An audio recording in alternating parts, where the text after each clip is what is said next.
আসসালামু আলাইকুম ভিউয়ার্স, জানিয়ে দিব সর্বশেষ সংবাদগুলো।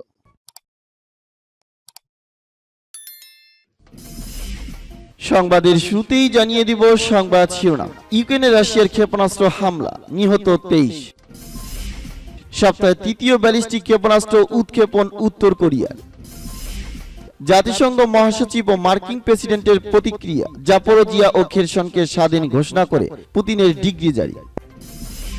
অধিকৃত অঞ্চলে হামলা মানে রাশিয়ার ওপর হামলা। এবং জানিয়ে দিব সর্বশেষ গুরুত্বপূর্ণ সংবাদ, কাবুলের শিক্ষা প্রতিষ্ঠানে আত্মঘাতী বোমা হামলা, নিহত 19।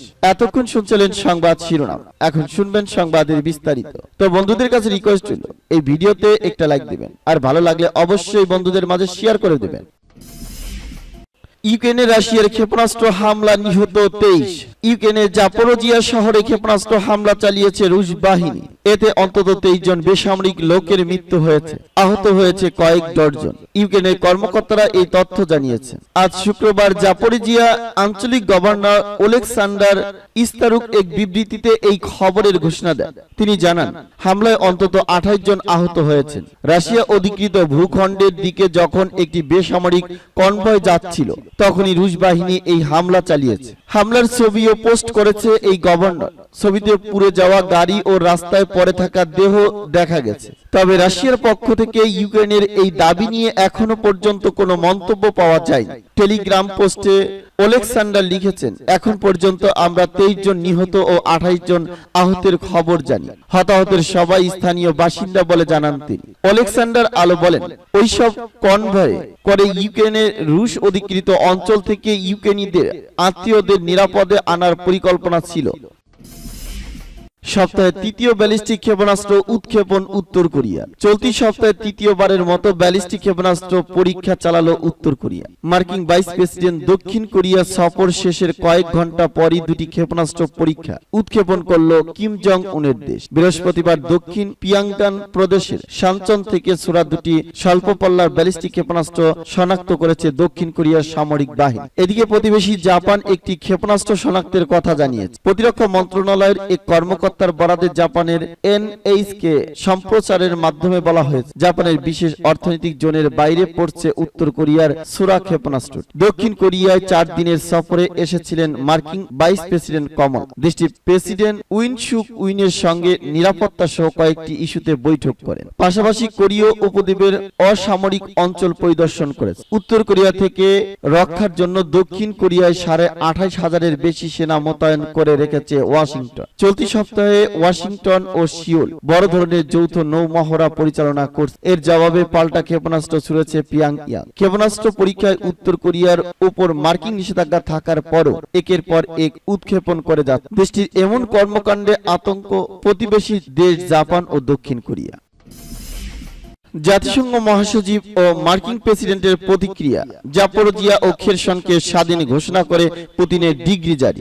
ইউক্রেন থেকে আলাদা হওয়া জাপোরোজিয়া ও খেরসনকে স্বাধীন রাষ্ট্র হিসেবে স্বীকৃতি দিয়েছেন রুশ প্রেসিডেন্ট ভ্লাদিমির পুতিন। 29 সেপ্টেম্বর বৃহস্পতিবার গভীর রাতে স্বাক্ষরিত 2 ডিগ্রিতে পুতিন বলেছেন, আমি স্বাধীন ও সার্বভৌমত্ব রাষ্ট্র হিসেবে জাপোরোজিয়া ও খেরসনকে স্বীকৃতি দিচ্ছি। রাশিয়ার রাষ্ট্র পরিচালিত গণমাধ্যম আরটি জানিয়েছেন, স্বাক্ষরের দিন থেকে স্বাধীন সার্বভৌম রাষ্ট্র হিসেবে তাদের স্বীকৃতি কার্যকর করা হবে। খবরে আরো বলা হয়, আন্তর্জাতিক আইন ও জাতিসংঘ সনদে উল্লেখিত বিধির সঙ্গে সঙ্গতি রেখে 2 অঞ্চলকে স্বীকৃতি দেওয়া হচ্ছে। এই 2 অঞ্চলের পাশাপাশি পুতিন দনবাসের লুহানস্ক ও দনেতঙ্ককে রাশিয়ার সঙ্গে যুক্ত করে নেওয়ার চুক্তিতে স্বাক্ষর করবেন বলে ধারণা করা হচ্ছে। ইউক্রেনের ওই 4টি অঞ্চলের গণভোটে রাশিয়ার সঙ্গে যুক্ত হওয়ার পক্ষে ব্যাপক সংখ্যাগরিষ্ঠতা পাওয়া যাওয়ার পর এই ঘোষণা দিল মস্কো। 5 দিনের গণভোটের পর ঘোষিত ফলাফলে দেখা গেছে লুহানস্কের 98.4% ভোটার রাশিয়ায় যুক্ত হওয়ার পক্ষে ভোট দিয়েছিল। জাপোরোজিয়ায় ভোট দিয়েছে 93.1% ভোটার। খেরসনে ভোট গ্রহণ কমিটির প্রধান বলেছেন, রাশিয়ায় যুক্ত হওয়ার পক্ষে ভোট পড়েছে প্রায় 87%। স্বঘোষিত দনেতঙ্ক পিপলস লিবারেশনের প্রধান ডেনিস পুশিলিন বলেছেন, ওই অঞ্চলের 99.2% ভোটারই রাশিয়ায় যোগ দেওয়ার পক্ষে ভোট দিয়েছিল। এদিকে জাতিসংঘের মহাসচিব আন্তোনিও গুতেরেস এক প্রতিক্রিয়ায় বলেন, ইউক্রেনের অধিকৃত অঞ্চল নিজেদের সঙ্গে একীভূত করার এই তৎপরতা জাতিসংঘের সনদ বিরোধী এবং এর কোনো আইনি মূল্য নেই। গুতেরেস রাশিয়ার কর্মকাণ্ডকে 24 ফেব্রুয়ারি শুরু হওয়া ইউক্রেন যুদ্ধকে বিপজ্জনকভাবে আরো উস্কে দিচ্ছে বলে আশঙ্কা প্রকাশ করেন। অন্যদিকে মার্কিন প্রেসিডেন্ট জো বাইডেন বলেছেন, আমেরিকা কখনোই ইউক্রেনের অঞ্চলকে রাশিয়ার সঙ্গে যুক্ত করার প্রচেষ্টাকে স্বীকৃতি দেবে না। ইউক্রেনের 4 অঞ্চলকে রাশিয়ার সঙ্গে যুক্ত করতে রুশ প্রেসিডেন্ট ভ্লাদিমির পুতিন ঘোষণাকে সামনে রেখে বাইডেন এসব কথা বললেন। অধিকৃত অঞ্চলে হামলা মানে রাশিয়ার উপর হামলা। রাশিয়ার পক্ষ থেকে শুক্রবার হুঁশিয়ারি দিয়ে বলা হয়েছে, ইউক্রেনের 4টি অঞ্চল অধিগ্রহণ করার পর এগুলো রাশিয়ার অংশ হয়ে যাবে। আর এসব অধিকৃত অঞ্চলে হামলা মানে রাশিয়ার উপর হামলা হিসেবে বিবেচিত হবে। এর মাধ্যমে রাশিয়া হুমকি দিল, যদি 4টি অঞ্চল আনুষ্ঠানিকভাবে অধিগ্রহণ শেষে ইউক্রেন কোনো হামলা চালায় তাহলে সেটি রাশিয়ার উপর সরাসরি হামলা হিসেবে বিবেচনা করা হবে এবং এর জবাব কঠোর হামলা চালানো হবে। রাশিয়ার মুখপাত্র দিমিত্রি পেসকভ সাংবাদিকদের এদিন বলেছেন, অধিকৃত 4টি অঞ্চলের যেগুলো এখনো ইউক্রেনের দখলে আছে সেগুলো রাশিয়ার সঙ্গে যুক্ত করা হবে। এদিকে শুক্রবার ডিগ্রি জারির মাধ্যমে ইউক্রেনের দোনেতঙ্ক, লুহানস্ক, জাপোরিজিয়া এবং খেরসনকে রাশিয়ার সঙ্গে যুক্ত করবেন বলে প্রেসিডেন্ট পুতিন বলেন। এর আগে গত 23 সেপ্টেম্বর থেকে 27 সেপ্টেম্বর পর্যন্ত ইউক্রেনের এই 4টি অঞ্চলে গণভোট অনুষ্ঠিত হয়। রাশিয়ার ভাষ্য অনুযায়ী এসব অঞ্চলের প্রায় শতভাগ মানুষ ইউক্রেন থেকে বিচ্ছিন্ন হয়ে রাশিয়ার সঙ্গে যুক্ত হতে ভোট দিয়েছে। তবে ইউক্রেন ও পশ্চিমা দেশগুলো বলছে এগুলো ভুয়া গণভোট, তারা কখনো এ গণভোটের ফলাফল স্বীকৃতি দেবে না। কাবুলে শিক্ষা প্রতিষ্ঠানে আত্মঘাতী বোমা হামলা, নিহত 19।